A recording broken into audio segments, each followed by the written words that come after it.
In 2009, our Belize Watch team traveled to Tower Hill in the Orange Walk district, where they got the opportunity to tour the BSI sugar factory. In this edition of Belize Watch, we look back at that visit. We will have that for you after this break to hear from our partners, National Institute of Culture and History, the Bari, National Gas Company, Seafront Inn, and Del Martin.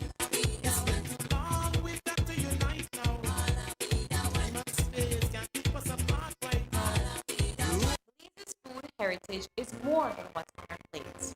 It's the stories, skills, and traditions passed down through generations. But today, those traditions are at risk.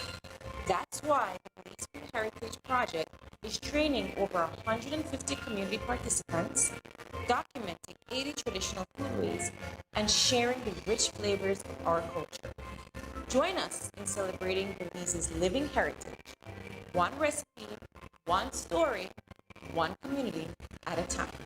Supported by Mitch and the UNESCO ICH Fund. Bari is your one-stop store of choice. We have an array of electronics and accessories to keep you connected. Your home will be the envy of your friends when you choose from a wide variety of household appliances. We can help you dress the entire family in style and comfort with our selection of clothing and footwear. Visit our store on Albert Street in Belize City, San Pedro, La Isla Bonita, Park Street in Orange Walk Town, Belmopan, and San Ignacio Santa Elena. Bari, get more, pay less. Seafront Inn welcomes you to Punta Gorda, overlooking the beautiful Caribbean Sea. Seafront Inn offers visitors a relaxing blend of comfort and local charm.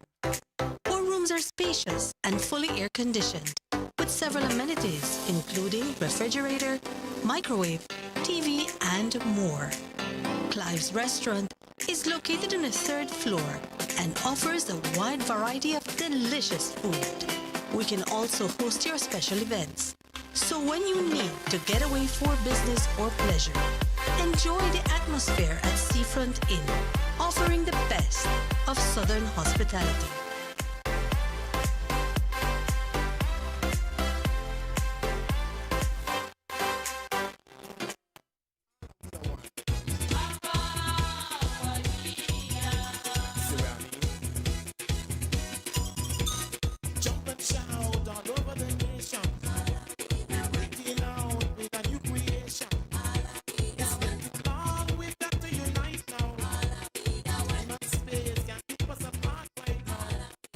I want to start off by asking you, we are familiar with the long lines of trucks and trucks loaded with sugar cane at this time of the year and lining up to bring their product to the factory. Let's walk us through the process. What happens when a truck arrives at your gate, and walk us through that process. Yes, I think you have seen where the cane is harvested in the fields. When the trucks come to the Tower Hill Sugar Factory, and you did mention the long lines, those long lines ought not to be, because we have a certain quota that existed on a daily basis. This factory is designed for 6,000 tons of cane on a daily basis. But most of the days since the start of the crop, we have milled well in excess of that. As a matter of fact, we have milled 3 days in excess of 7,000 tons, which is pretty commendable. But when the cane will be received in the factory, it first have to pass through the core sampling. This year, the payment for the very first time will be made on a voluntary basis to the cane farmers. When I say voluntary basis, it means then that people who so volunteer to have the cane tested will be paid according to the quality. That is the way we should go, really, because as I mentioned on the show, any product that you're delivering or any product that you will make, you should actually be getting paid according to what you deliver. And we are actually buying the sugar in the cane, not the cane as such, even though it's transferred into a price eventually. The basis for revenue distribution is 65% of the net strip value of sugar and molasses goes to the farmer, 35% goes to BSI. So it is sugar and molasses that we make. we do not want to make a lot of molasses because it means that we will be getting lower prices.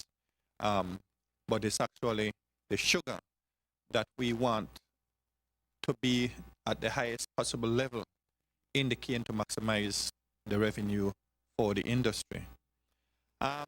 Yes, the cane is being poured. That is under the control of the Sugarcane Quality Control Authority. And after it is poured, the sugar there is evaluated. We then pass the cane to the scale. By the way, we have two 100-ton load cell operated cane scales. Those scales will weigh the truck and the cane in the truck? Right, but then we have to tear the truck at the beginning of the crop, or say over a certain period, we will have to retear the truck from time to time to get the net weight of the cane. After that cane passes the scales, and as I mentioned to you, we have a daily quota of 6,000 tons minimum. That goes to the cane yard, and as soon as we go through the process, I will point out to you the different processes that we go through. Before we go to the process, John, explain to me how the quota system works with the farmer. Can a farmer just go cut his cane field, pile it up in a truck, pile the cane up in a truck, and come to the factory and expect to be attended? How does that line system work? No, it doesn't work like that. 1 week in advance, the factory manager issues a daily cane requirement to the association, the Cane Farmers Association. You have two divisions of the Belize Sugarcane Farmers Association, the Orange Walk and Corozal divisions. And if a quota of 6,000 is issued, 3,000 is being issued to each division. And within those divisions, they have 9 branches. And they will then allocate the amount of cane that each branch should deliver on a daily basis. Within the branches, you have groups who would then distribute that cane requirement to the respective people that will be delivering. So unless you have an open quota basis, then you cannot just deliver cane as you please. Do you declare open quota from time to time? We do not declare the open quota. It's the farmers that control that, and yes, and whenever we would say start crop, when the delivery is poor, they would be in an open quota basis. So you don't control at all who delivers the cane basically, but it's delivered to you and you just take it from there. Yes, we request a certain amount of cane because we have to request what the factory can do. And when we request what the factory can do, then they're the ones who make the allocation. Okay, so now you have accepted the cane. What happens after? Let's go through the process. Okay, after we receive the cane, we have in the yard there. In the yard, we have 5 unloading points, which we can load the cane into the carriers. And after the cane is being loaded into the carrier, we have to prepare that cane for milling. We pass that cane through 2 sets of revolving knives, which opens the cell of the cane. We refer to that as a preparation index, and a preparation index we would say that about 85% of the cells in the cane are being opened, and that prepares the cane for maximum extraction. We have to operate the factory as efficiently as possible. It's not only passing cane through the mills and making sugar. We have to produce the sugar as efficiently as possible.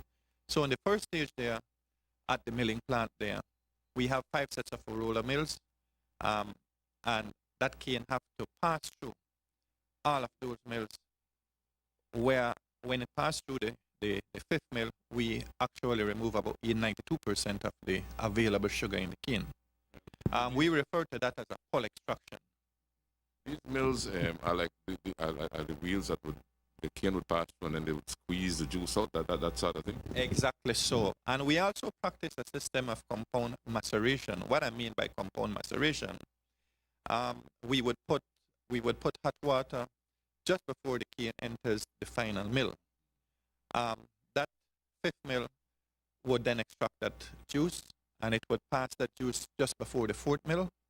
The juice that is extracted from the 4th mill, we send that back to the 3rd mill, the juice from the third mill goes to the second mill, and it's the juice from the second and the first mill that we send over to the process that we call mixed juice.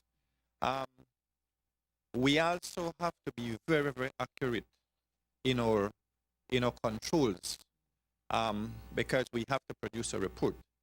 And when I say accuracy, accuracy cannot be overemphasized.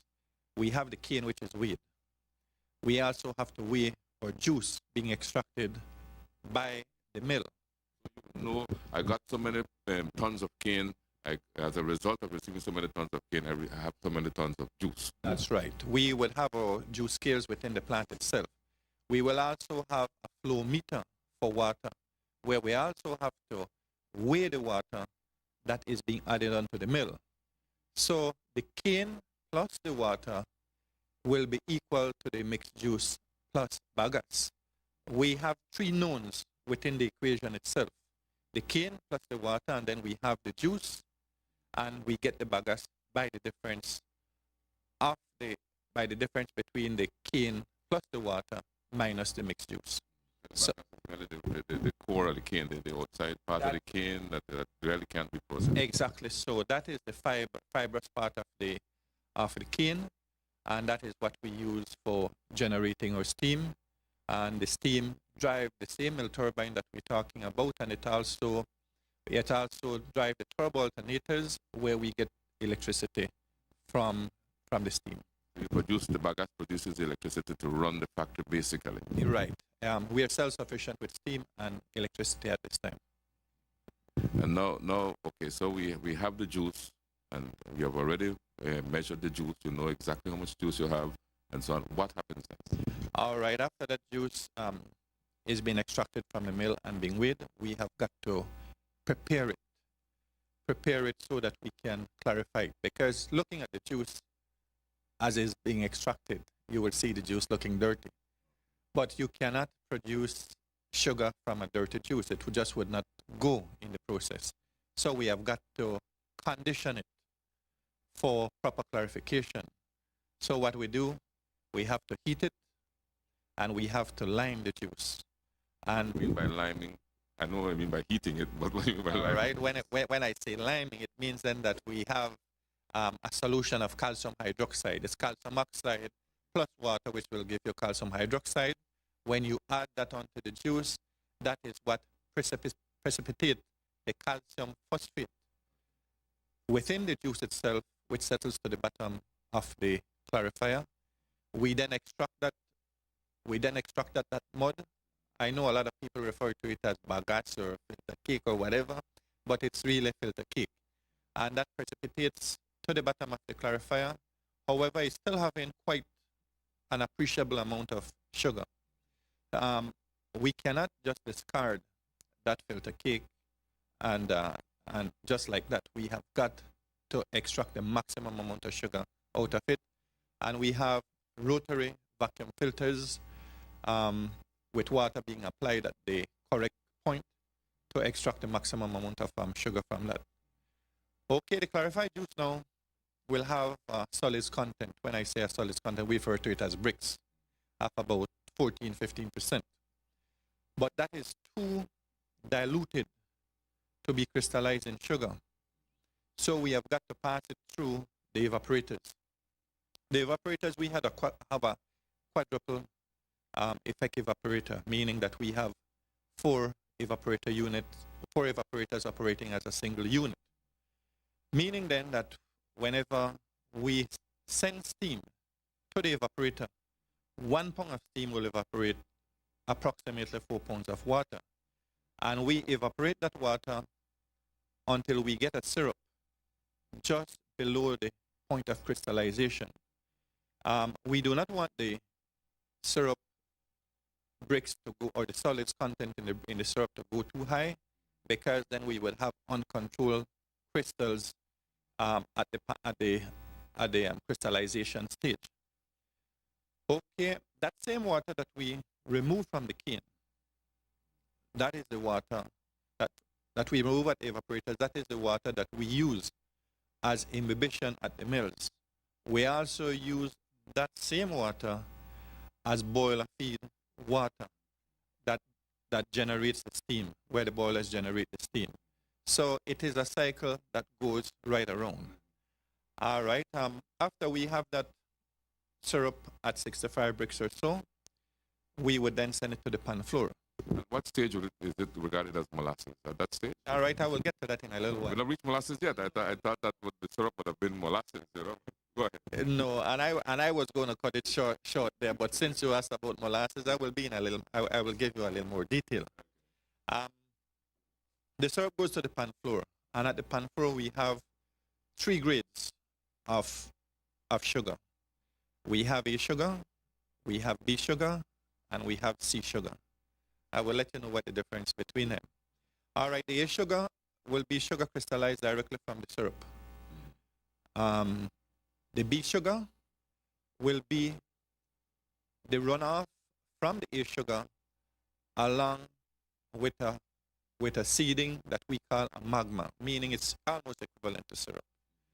Those 2 sugars we combine together, and that is the sugar that we would send out as commercial sugar. We then have a C sugar, but that C sugar is not of the required standard to be sent out. So the C sugar we would use as the base for boiling A and B sugar. Now you ask for boiling A and B sugar. Along with the syrup, we would also use that along with the A molasses from the first runoff to get the B masquet. And the C masquet, we would use the B molasses as well as a granulation with a controlled purity to give your C masquet. We will continue a look back at our 2009 visit to the BSI Sugar Factory after this break to hear from our partners. National Institute of Culture and History, the Barry, National Gas Company, Seafront Inn, and Del Martin.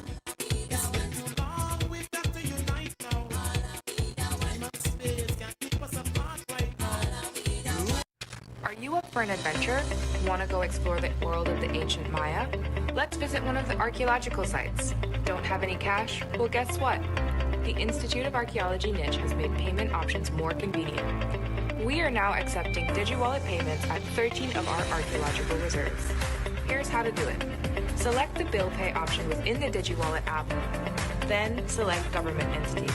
Click on niche and enter the site name, fee type, cost of ticket, and click Pay Bill. After a successful transaction, show your digital receipt to the ticketing clerk and this process is complete. And don't worry, Digi now has cellular service on a number of our sites. Yes, it's that easy. Download and register for DigiWallet from your Google Play Store or Apple App Store today. Pay your park fees with ease and enjoy an unforgettable experience at these incredible archaeological reserves. This message was brought to you by the Institute of Archaeology niche, preserving the past for the future. Debari is your one-stop store of choice. We have an array of electronics and accessories to keep you connected. Your home will be the envy of your friends when you choose from a wide variety of household appliances. We can help you dress the entire family in style and comfort with our selection of clothing and footwear. Visit our store in Albert Street in Belize City, San Pedro, La Isla Bonita, Park Street in Orange Walk Town, Belmopan, and San Ignacio, Santa Elena. Debari. Get more, pay less. Seafront Inn welcomes you to Punta Gorda, overlooking the beautiful Caribbean Sea. Seafront Inn offers visitors a relaxing blend of comfort and local charm. Our rooms are spacious and fully air-conditioned, with several amenities including refrigerator, microwave, TV, and more. Clive's Restaurant is located on the 3rd floor and offers a wide variety of delicious food. We can also host your special events. So when you need to get away for business or pleasure, enjoy the atmosphere at Seafront Inn, offering the best of Southern hospitality.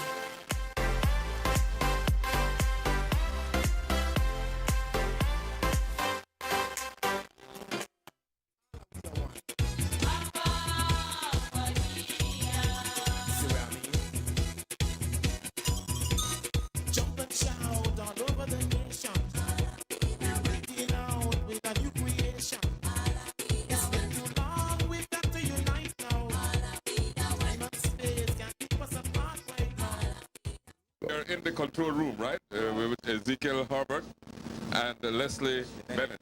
All right, gentlemen, what goes on in here? This seems to be this is the nerve center of the whole operation. Actually, this is the mill's cabin, and what we do here is we receive the prepared cane from the cane yard, and we mill the cane here at the mill's cabin. It's not a complex process, right? But as you can see, we have to be very vigilant. We have to focus on what we are doing here. The prepared cane comes through the mills. We bring it through this motor controller. The mill technician would input what the amount of cane that he wants in the mill, and it comes through the mill. And so you bring in just a certain amount of whatever the milling rate is, you can program it through here to get the throughput, get it through the mill. It comes through. We try these are the controllers here, the level controllers. The idea is to try to maintain a level in your chute. The objective is to mill the cane as efficiently as possible. To do that, we need to feed the cane through. We're just starting up, but eventually these will light up. Light up. This is for the number 1 mill, the number 2 mill, the number 3 mill. Now you might ask why this is lit up. Yeah. We have a slight mechanical problem with the number 3 mill, and in order for us to continue the process, we have bypassed this mill. So this will remain lit because this chute is actually filled with bagasse or cane. Then it goes on to the number 4 mill and the number 5 mill. The first mill is extremely important because the number 1 mill is responsible for 70% of the extraction, the actual extraction. These 3 mills also extract an amount of the sucrose from the cane, but the number 5 mill is extremely important because that is responsible for the final process. This is a 5 mill tandem. The final, and we have to ensure that we also not only extract the sugar from the cane, but produce a fuel for the boiler, the bagasse that is sufficiently dry enough to produce steam. So this milling process is also a form of cogeneration. We use what we call compound imbibition, which is a system of rinsing and squeezing. We use the diluted juice from the successive mills. Here at number 5, we apply what we call imbibition water. Then the juice from the number 4, we apply it to number 3. And the juice from the number 3, we apply it to number 2 so that the process runs smoothly. We use compound imbibition because if we would just use water, we would have to use too much water to get the sugar out of the cane. And I'd like to clear up a misconception. We do not manufacture sugar here at BSI. The sugar is actually manufactured in the fields. What we do here is sugar recovery. And to do that, in the sugar cane. Like yes, in a grill. The sugar is in the sugar cane. And how do you do that? Recover the sugar out of the sugar cane here at BSI? That's how we do here at BSI. And for us in this business, we know that, but the general public would not know that. They would believe that we make sugar here. We only recover the sugar from the cane. And it's really not a complex process, but certain things have to be in place for it to run efficiently and in a timely fashion. First of all, the raw product, the sugar cane, that has to be of the best quality that we can get. It has to be fresh, clean, and mature. And over the past 2 years, we have not been getting the quality that we would have liked to receive, and it resulted in poor results for those years. Fortunately, this year we have seen significant improvements in the quality, and that has enabled us to run through the process a bit more smoothly. Mr. Herbert, what about you, man? Yeah, well, I have you can right now. And we grind the cane right here. We have to get good preparation from the cane yard. As you see a while ago, we have to look upon the levels and make sure that whatsoever coming through into this mill is being at a fair enough level so that we could maintain good extraction, or fair enough grinding rate, and so that we could produce good dry bagage for the boilers. That is where we get our energy. We need to monitor the entire operation, and in the process of upgrading the facility, we have installed PLCs and other things to make it easier for us to get our job done. The more efficient we are, the more we know about the whole operation, it makes us work efficiently. Here, if you notice the mill technician, this is the mill station right here. You've just come through the cane yard. This is the feeder carrier. This is our first knife, the number 1 knife, the number 2 knife. Then it comes to this main carrier. That's what you see running out there. Then the number 1 mill go up the intercarrier, number 2 mill, number 3 mill, number 4 mill, number 5 mill, and this is the bagasse elevator. That's what you see there, taking the bagasse. The bagasse out to the boilers. Okay. The boilers are using the same fuel the same cane that you see passing through here. That's what it's going to burn in the boilers. They're using that minus the juice, obviously. Yeah, well, we have what we call a mass balance equation. That's cane plus water equals mixed juice plus bagasse. So what we do, we add the water.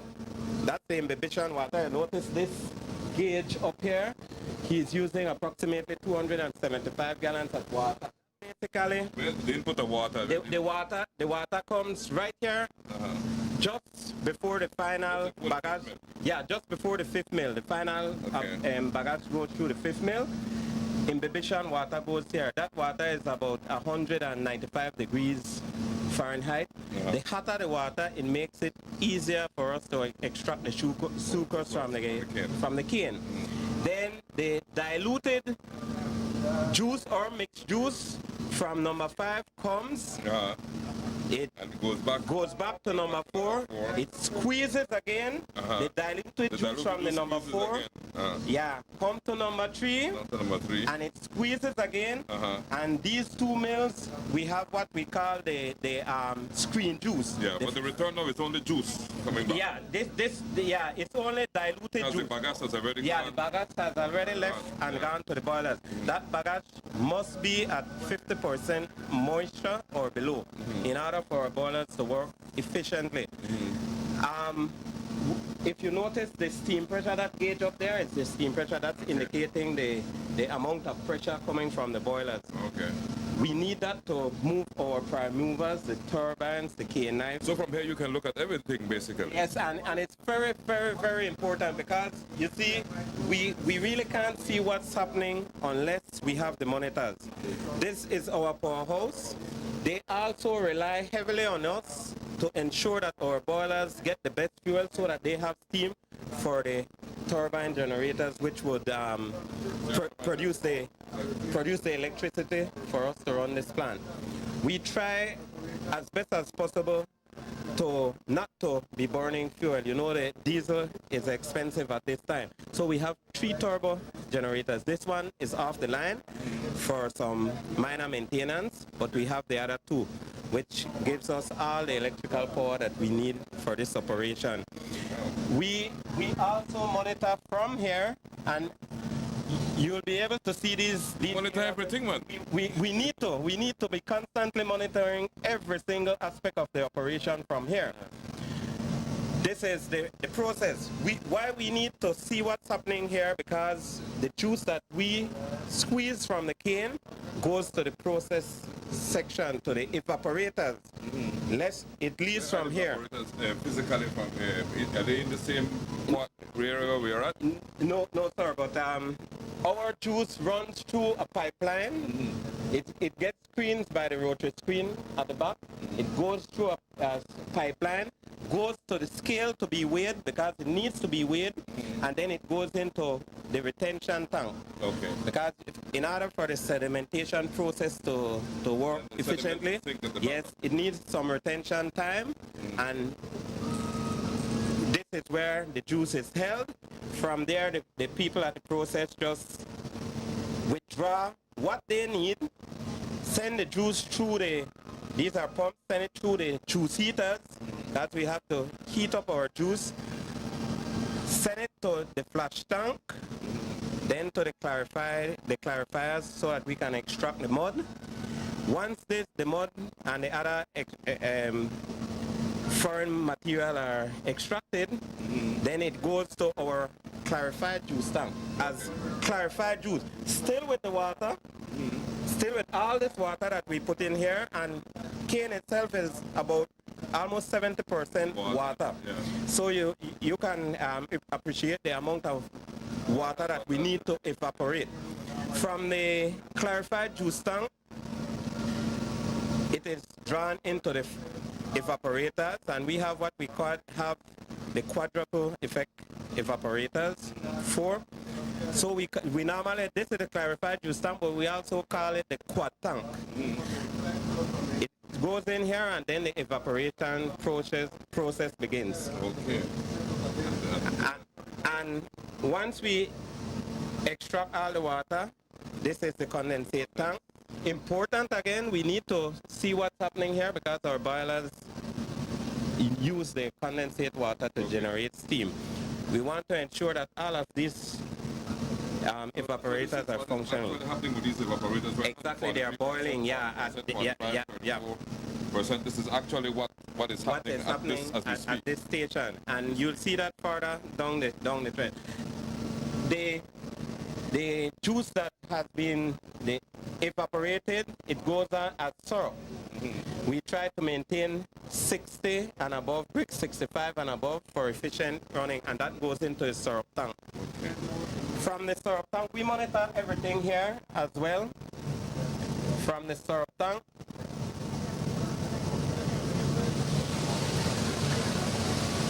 this goes to the pan floor, to the vacuum pans, and that's where they actually do the pan boiling and making the sugar so that it can go to the centrifugal station.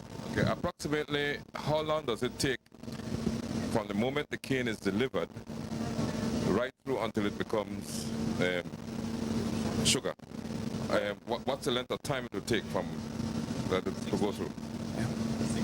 Yeah, about 16 hours until we have the final product.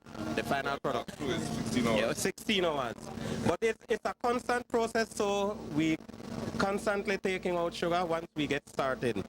This is the juice from the fifth mill. From the fifth mill. From the fifth mill it passes, it is pumped just before the fourth mill, where the fourth mill extracts it. Yes.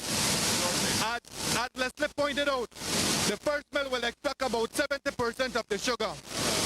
But 70% will not allow us to operate an efficient factory. So we have to extract the rest of the sugar by these other mills, and these other mills make up 22% of the extraction. We will go to the area and see exactly what the mixed juice look like and how dirty that juice can be compared to what it looked like after it's been clarified. Water being added. As I mentioned, that water is added just before the fifth mill.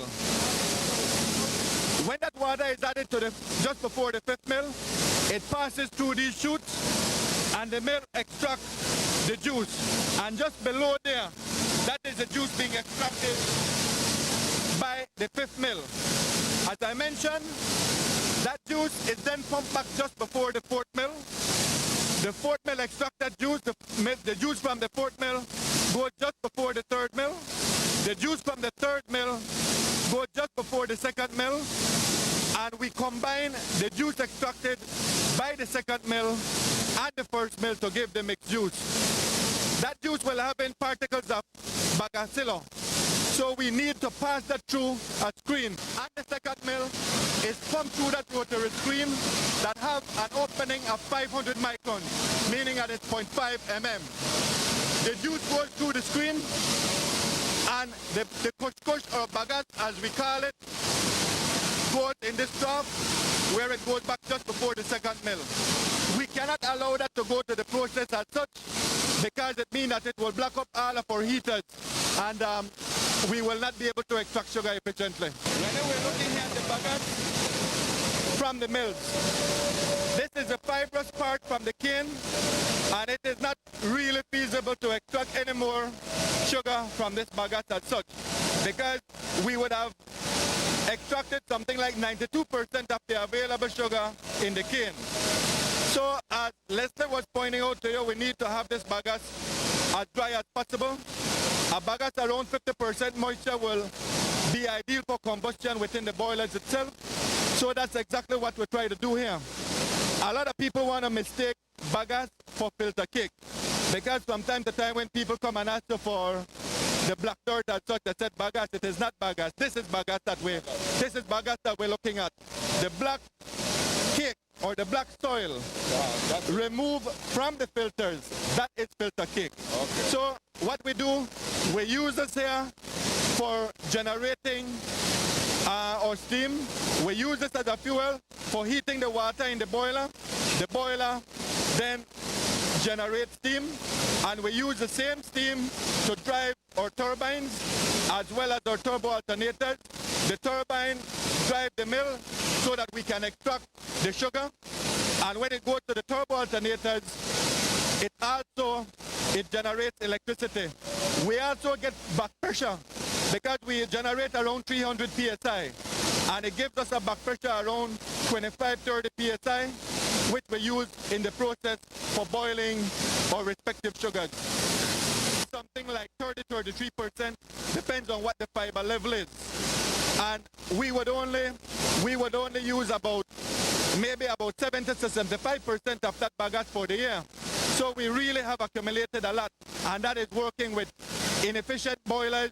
When I say inefficient boilers, boilers that are not designed for any great thermal economy. Yeah. So we have loads of bagasse being produced over the years. This bagasse has resulted in excessive cost to BSI. When I say excessive cost, because we need to have the use of a bulldozer or two continuously throughout the year to be pushing away this bagasse. So hence the reason why we came up with the idea of co-generating and using the bagasse for cogeneration. Looking just over the other side there, you will see the buildings going up. This is the milling operation, right? Yeah. How does the mill work? Oh, that's a little bit complicated. Let me put it in a simple way. You get your cane prepared at the cane yard, and your cane comes by means of the carriers. Then it comes to your first mill, your second mill, third mill, 5 mills. But what do you do exactly here? My work here is maintenance. I make sure that the equipment is in shape. It's in good condition. Okay, you make sure everything is in good condition? Yeah. All right. And the final product, you deal with it or just? No. I make sure that all the pumps, the equipment, everything is in order, so that we can grind the cane. Now, it's a lot of machinery you have here. Yeah. How you maintain all of this machinery? How many people work with you for that? I have my crew. I have my people that we do our checks, what you call maintenance work every day. Okay. And how much people you have working with you? I have, let me say, 1, 2, 3, about 5 of them. 5 of them to work with you. Yeah. And you keep all this machinery going? Yeah.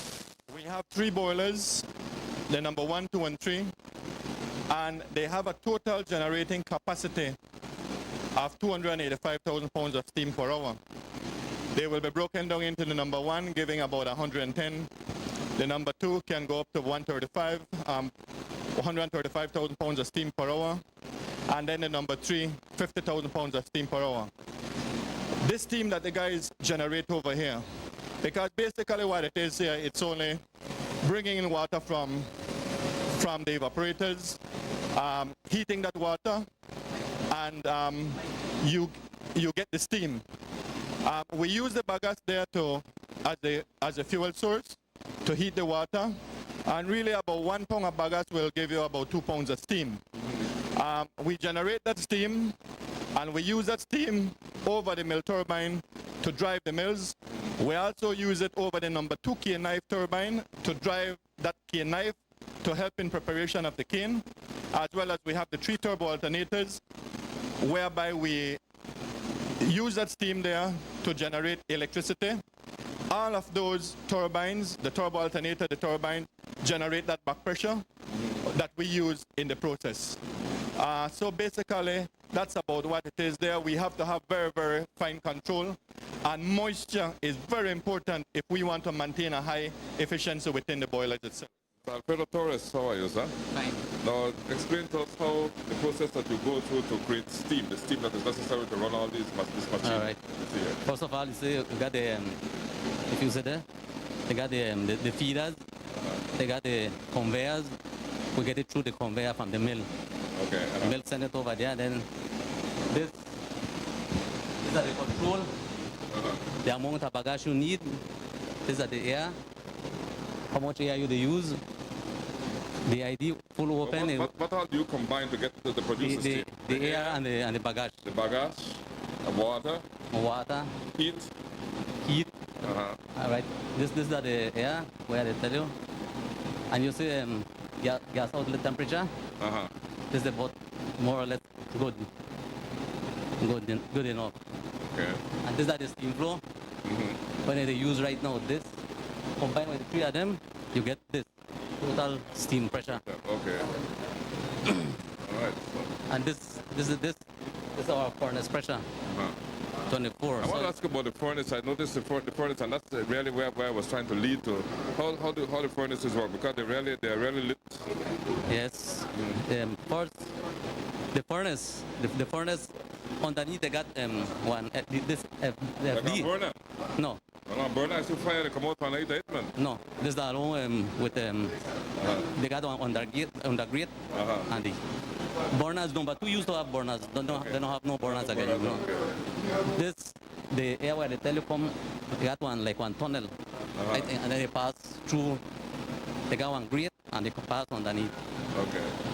So you got fire in there, and you must say that the amount air you use, that one combined with the bagasse, and then you got your good. So you're producing the steam just like how an old steam engine would produce, right? A whole locomotive would produce the steam, right?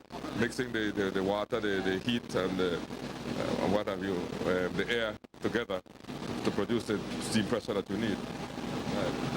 Okay. I think I get a picture. In a nutshell, Rene, what you would say, all right, to use your bagasse as your source of fuel. You add oxygen to it. When you burn that, you get your carbon dioxide and your water. In the process of combustion, that creates the energy for you to heat your water. And by heating that water to a certain temperature, you get your high pressure steam.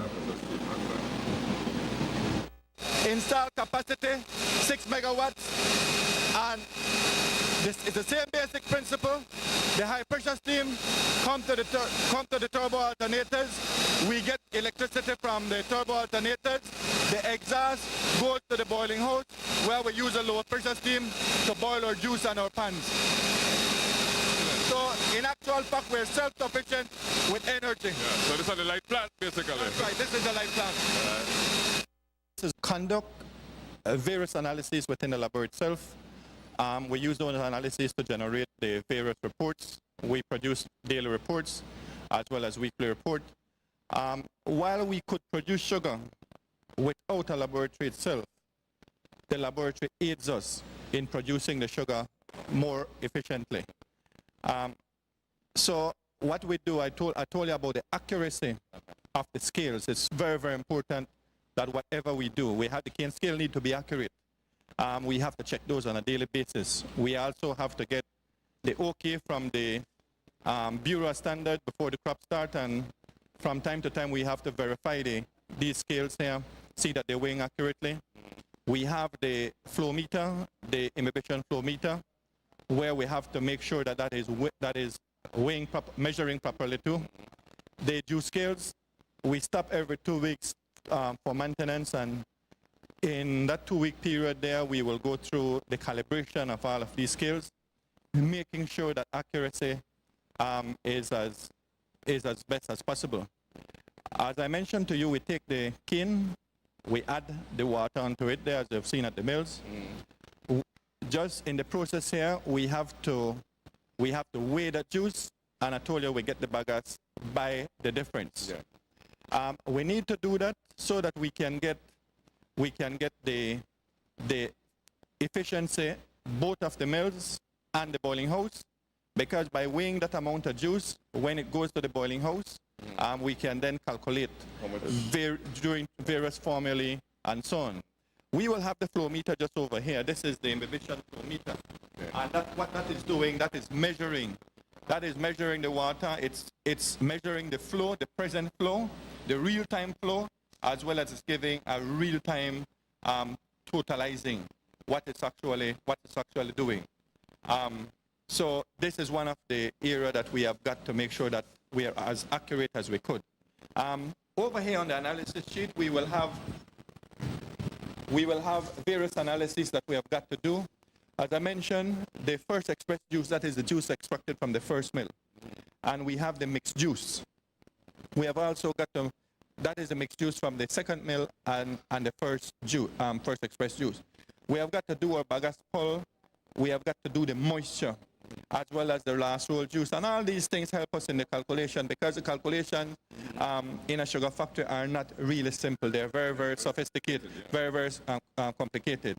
Then, as it goes through the process, we have got to make sure that everything is according to how we want. We have got to make sure that no sugar is in our condensate, because this sugar as such go back to our boilers, and we cannot afford to have any sugar within the condensate itself. We also have to do a pH control, which is what we do by adding the lime, as I mentioned, the calcium hydroxide solution. We need to know what we're losing in our filter cake, because we have got to do a pull balance likewise. We have a filtrate that we have got to do. We need to know what we're getting at the pan floor for our syrup. Of course, we need to control our sugar, or white sugar. We also have to control. Remember, I told you that that our maximum color for this white sugar is 150. If you notice what that is, then 99, 97, 97. So that is a pretty good sugar. I will show you what a sample of white sugar at 97 color looks like. In the process there, we have also got to melt this. In doing white sugar, as I mentioned to you, we have got to melt this raw sugar here, and we have got to treat it. When we treat this, we also have to measure the color of that sugar. When we measure the color of that sugar, we use it over here to boil a mass with. We use the syrup to boil a mass with, and basically there will be a 10-to-1 reduction in color from mass with to sugar itself. So that gave us a fairly good indicator. The raw sugar stage is the brown sugar stage. That's right. That's the brown sugar stage, the raw sugar. Exactly so. And as I mentioned to you, we have a various masquet that we will boil. You may ask, what is the difference between an A masquet and a B masquet? And really, it comes down to purity. An A masquet as such will have a purity of 84, 85% thereabout. And what is purity? It is the soluble sugars over the soluble solids, which we refer to it as a pol and a Brix. The pol divided by the Brix times 100% will give you the A masquet purity. The B masquet as such will have a lower purity. That will have a purity of about 76. But combine these two sugars here, B masquet and A masquet, will give you a satisfactory sugar so that you can use it as a commercial sugar. However, C masquet now, which is of a much lower purity, and it's a little high today because we try to maintain that somewhere around 58%. And that will give you a sugar which is not satisfactory to be used as commercial sugar, but you can use the same sugar recovered from the sea masquet as a base for boiling the A and the B sugar. And of course, the final molasses that goes out, and that is what you use for cattle feed. A lot of people refer to it as basic molasses from time to time. Okay.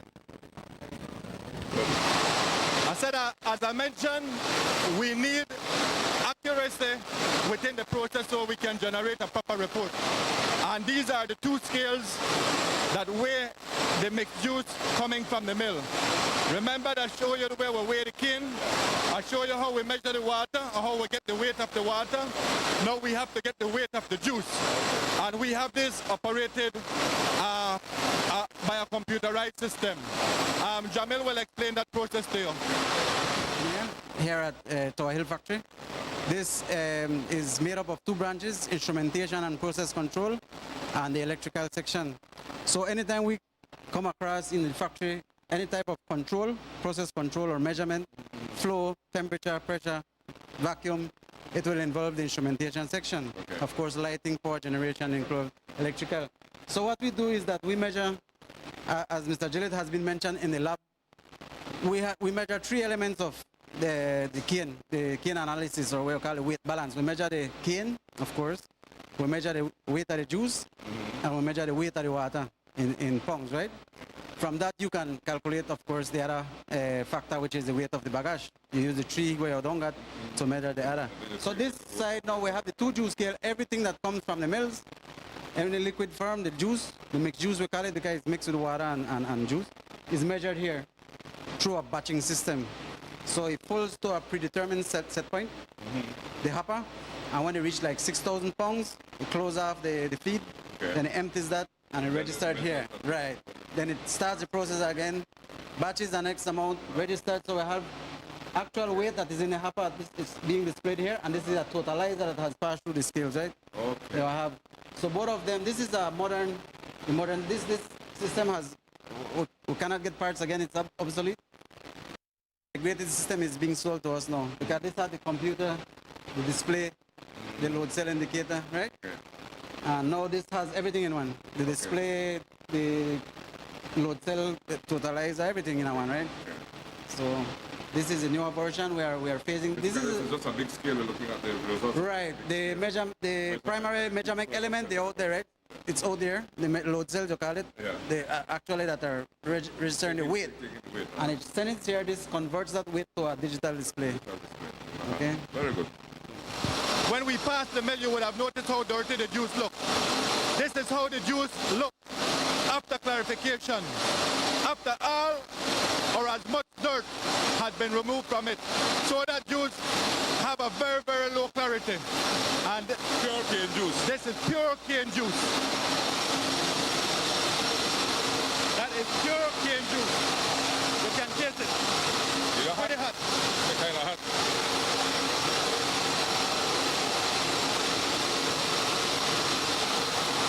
Yeah. What is he putting in there, John? What is it? That is masquet recovered, material recovered from the process itself. We could have various leakages and so on. We cannot afford to lose material.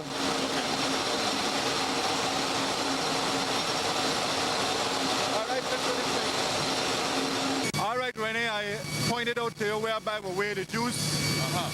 That juice is weighed by the scale.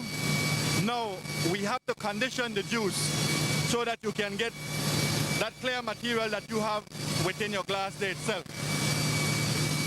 We could not produce sugar directly from that juice because it means that we would produce a sugar that nobody would want. So we have got to clarify that juice. And what we do in the first process of heating, of clarifying this juice, we have to heat it up so that we can get rid of all bacteria and so on within the juice itself. And that is why we heat it up just above the boiling point. We heat it up to a temperature of 220 degrees F, roughly 105, 106 degrees C. And after we heat up that juice, what we do, we add the calcium hydroxide solution to it. Now, sugarcane would have a naturally occurring phosphate within it. So when we add the calcium hydroxide, and it forms and it reacts with the phosphate in the juice, we get a calcium phosphate precipitate which settles to the bottom of the clarifier. And that is what, when you see the dirt in the juice there, that is what we want to remove from the process itself. When we can remove as much of that dirt or calcium phosphate as possible, we can produce sugar of the very, very highest quality possible. However, in so doing, when we remove the calcium phosphate, it will still have in some sugar. So we will go around the filters and show you what we do to desugarize that calcium phosphate material that we remove from the clarifier itself. We do so using rotary vacuum filters. One of the things I need to say, likewise, apart from the heat, apart from the lime, we then need to add a flocculant. And what that flocculant does, it is basically, it acts like a catalyst. It's a very high molecular weight material. And what that does, it speeds up the rate of sedimentation within the clarifiers itself. And if you could settle your juice, you could then put it there and put some lime in it, but it would take too long to settle. And we have got to run a process where we are operating with as high rate as possible. And that's exactly what the flocculant does to us. So coupled along with the heat, the lime, the flow rate, that is what we do to settle that calcium phosphate precipitate. Below the newly constructed SRI clarifier. It's one of the latest technologies used in the clarification system. As a matter of fact, we spent quite a lot of money in this area over the last order crop. Pretty close to $3 million we spent here. And this clarifier, it means it's a short retention time clarifier, works very, very efficiently, and it handles much more mud and juice that the old clarifier used to handle. We used to have a smaller clarifier here last year, but because we saw the great increase in mud coming in, we had to go this route and make sure that we put in modifications, we put in addition to the system so that we can operate the factory with as high throughput and as efficiently as possible. We are still using this old clarifier over here whenever we get in very high mud levels or so on. But the clarifier of choice right now, and this clarifier is designed so that when we expand in the future, it can go up to about 450 tons per hour. The one I have in my hand here has passed through the clarifier? Yes, that has passed through the clarifier. Right. That is clear juice. If you pass that through a filter paper, you will get very, very little sediment on that. That is pure juice that you're looking at there. That is clarified juice. This clarifier separates the mud or the calcium phosphate from the clear juice. As I showed you there, and after that clear juice overflows, it overflows into a separate tank. That juice, as I mentioned over there at the conference room, the solid content is too low and it would take forever and a day to boil. So we have to concentrate it. And we remove about 80% of the water from that juice. That same water that we remove, we go and we use that at the imbibition over there. We use that water as boiler feed. We also use that same water in the various processes where hot water is required. So what happens here, the juice go over here, but we also have the calcium phosphate precipitate to deal with. And that is what we have to pass through the filters. And after passing them through the filter, we remove as much sugar as possible. After we remove as much sugar as possible, the material which we term as filter cake, not bagasse, that goes out to the field, and it's a very good form of nutrient, and people use it to grow plantain. We put it back in the field, and it reduces the amount of fertilizer that we have got to use on the fields itself. Very good. So everything is utilized. Oh yeah, everything is utilized. We will have the final excerpt from our January 2009 show, which featured the operations at the BSI Sugar Factory in Tower Hill in the Orange Walk District. We step aside to hear from our partners: National Institute of Culture and History, the Barry, National Gas Company, Seafront Inn, and Del Martin.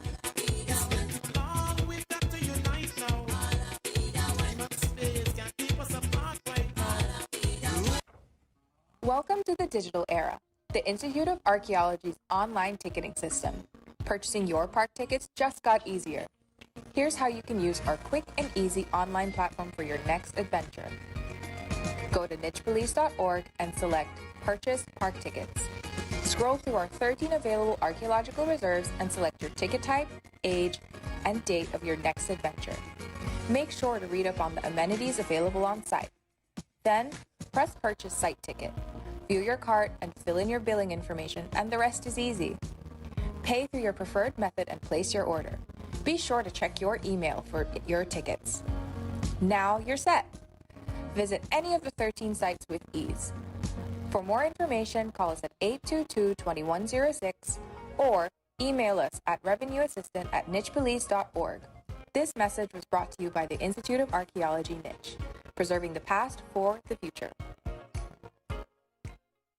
Debari is your one-stop store of choice. We have an array of electronics and accessories to keep you connected. Your home will be the envy of your friends when you choose from a wide variety of household appliances. We can help you dress the entire family in style and comfort with our selection of clothing and footwear. Visit our store on Albert Street in Belize City, San Pedro, La Isla Bonita, Park Street in Orange Walk Town, Belmopan, and San Ignacio, Santa Elena. Debari, get more, pay less. Seafront Inn welcomes you to Punta Gorda. Overlooking the beautiful Caribbean Sea, Seafront Inn offers visitors a relaxing blend of comfort and local charm. Our rooms are spacious and fully air-conditioned, with several amenities including refrigerator, microwave, TV, and more. Clive's Restaurant is located on the 3rd floor and offers a wide variety of delicious food. We can also host your special events. So when you need to get away for business or pleasure, enjoy the atmosphere at Seafront Inn, offering the best of Southern hospitality.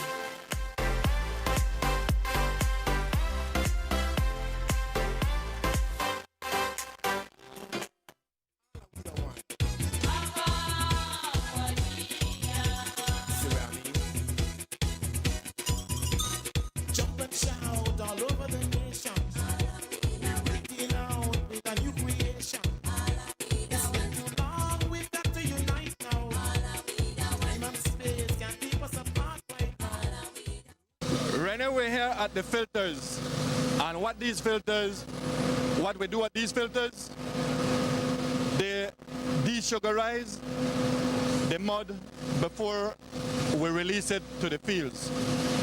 The mud, as I mentioned, or the calcium phosphate precipitates to the bottom of the clarifier. That's still having quite a bit of sugar, and we just cannot afford to throw that away just like that. So we have got to pass through these filters to make sure that we remove as much as we could. Yes, we would remove something like 97% of the sugar out of that mud before it's discarded and goes to the field. Up to last year, all that we had 4 filters. However, we have seen a significant rise in mud levels. If you would compare back to 1994, we only had 2% mud on cane. For last year, we had close to 7%, so we had a 3.5-fold increase. What we did, it should not really be considered as an investment as such, because what we're doing here, we are putting in more equipment to deal with a problem rather than correcting the problem out in the field. So we're putting this on. When we put in these filters, we can produce more, we can process more mud. But whenever you process more mud, you find that your sugar content in the mud that you take to the field goes up. And with that quantity, when you do your pulp balance, you lose quite a lot of sugar in this. So really we should not be looking at this way to go, but reducing the mud and get the filters to operate at a level so we can desugarize the filter cake as much as we could. These filters have 3 speeds that they can go on. Basically, the newer ones have various speeds which they can go on. We operate on at various hertz, depends on what we want. And the slower you can operate these filters here, the more you can desugarize your filter cake. And in doing that, you find out that your losses would be much less. However, we cannot afford to do that, at least at this time of the year, because the levels of incoming mud is excessive, and we need to make sure that we can take out the mud so that we can get a good quality clarified juice, which will give us a good quality sugar. Basically, what's happening is that the mud is pressed against this, right? And then the sugar goes in, right? That goes in there, and it goes back. And then the mud goes back to the retention. Right. It goes back to the retention tank, where we have to treat it or we have to condition it for clarification again. Yeah. Let's look at the mud coming out. This is what we refer to as our filter cake that we're looking at right here. As I mentioned in the past, we used to average up to 1994 about 2% filter cake percent cane. When we mention this to the farmers and telling them that we are suffering from high mud levels, they really don't believe it. Because I don't see any mud coming in with my cane. Yeah. But as was evident out there at the cane yard, you could see the mud coming in. Imagine, and when we tell them about the volume that we are producing on a daily basis, right now we are averaging something like 400 to 450 tons of mud per day. Every day. 400 to 450 tons of mud a day? That's right. That's exactly what we're averaging right now. Processing 6,500, 7,000 tons of cane on a daily basis. That's the amount that we are averaging. Normally, we should have been averaging something like 200 tons per day. You take that amount of mud, when at this time we are only producing maybe 550, 600 tons of sugar on a daily basis. I don't know if we should really call it a sugar factory or changing it to a sugar and mud factory. But basically this is what we do, and this is one of the things here that really handicap us in the bad weather condition. And when you hear from time to time that the factory have to slow down because of high mud levels, it means then that the incoming mud is far too much for the factory capacity to handle. And if we cannot handle it by our filters, what we have to do, either dump it or we have to leave it in the clarifier. Dumping it is almost a criminal action. Yeah. So we have got to process it. And in processing it, if we do not have the amount of capacity to deal with that, it means then that it backs up in the clarifier, and that is what slows us down. Because if it backs up in the clarifier, it will take the space that the clarified juice should actually be taking. And if it takes the space and we try to push the rates too hard, it means then that we will run mud over into the clarified juice and will produce an inferior quality sugar. Exactly. Here are the evaporators. And basically what the evaporators does, as I mentioned earlier, is to concentrate the juice from a low density material to a higher density material. However, we want to have that so that we do not have crystallization within the evaporators itself. These are the most efficient users of energy within any sugar factory, an evaporator. And if I may get a little technical, because we may have some viewers who are looking, these evaporators are governed by a principle named the Rayleigh's principle. And that principle basically states that 1 pound of steam will evaporate as many pounds of water as there are units in a multiple effect evaporator. So we have a quadruple effect evaporator. We have 1, 2, 3, 4 evaporators, meaning that when we send 1 pound of steam from the turbo alternators or the mill turbines, what it means then that 1 pound of steam will evaporate approximately 4 pounds of water here. And that is how we get all of this water within the process itself. We have to control the boiling within the vessels itself. Level is very, very important. I think the most important factor you will find in boiling an evaporator. Of course, you need the steam if you don't have the steam. But we cannot afford to go too high on these evaporator levels. If we go too high, you will get carryover, you will get sugar being lost, sugar going to the boilers, which can blow up the boilers. We have the various controls in there. You will find that you have like say the final control for the 4th evaporator, where you will have a bricks control as well as a level control. And that will determine exactly the point in which we send up the syrup to the pan floor. Various parameters, as I mentioned to you, need to be looked at very, very carefully in this process. And all these things are maintained by a control system engineer. He have to have a pH control. He needs to have flow control levels and everything there, because we cannot afford to have spills and all of these things too. And that is exactly what some of these instruments in here are controlling. That we want to concentrate the sugar as much as possible, but just below the point of supersaturation. We do not want the crystals to start forming at the evaporators. If that starts to happen, what it means then that we will have all different shapes and sizes of crystal being produced in our sugar. And that will not produce good quality sugar. If you notice here, we have 5 pans and we also have a continuous vacuum pan. And let me... Well, that's inside. Yeah. What's happening inside the pan? That is a pan itself there. So I told you the evaporators there because we have a quadruple effect evaporator. I mean, we have 4 evaporators in 1 unit.